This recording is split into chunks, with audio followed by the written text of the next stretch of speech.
46th ASEAN Summit, you've probably seen it popping up on your feed. But what actually went down? Let's take a look.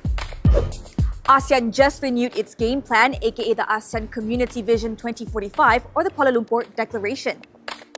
Basically, they're planning on how to stay besties for the next 20 years, even with all the global tensions.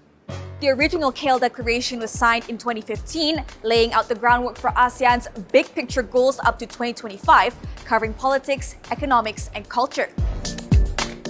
With the issue of tariffs popping off, Prime Minister Anwar Ibrahim told the ASEAN Squad that he has personally written to US President Donald Trump.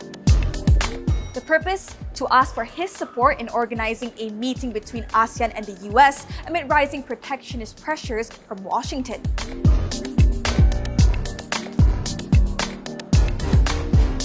Regardless, ASEAN is also expanding other markets to avoid over-reliance on the US or any single market. Fast forward to day 2, the leaders of 6 Gulf Cooperation Council countries, Saudi Arabia, the UAE, Qatar, Kuwait, Bahrain, and Oman, rolled up to the summit, ready to dive into trade talks and get things moving. GCC Chair Crown Prince of Kuwait Sheikh Sabah Al Khalid Al Sabah pushes for negotiations for a free trade agreement, hoping to lock in some serious bag, like $180 billion kind of serious, with ASEAN by 2032. That means more business, more income, and more jobs for everyone.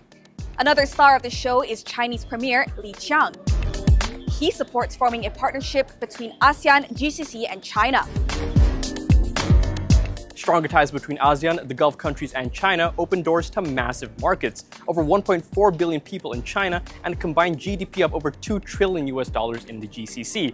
This means more trade, investment, and energy cooperation to fuel ASEAN's growth.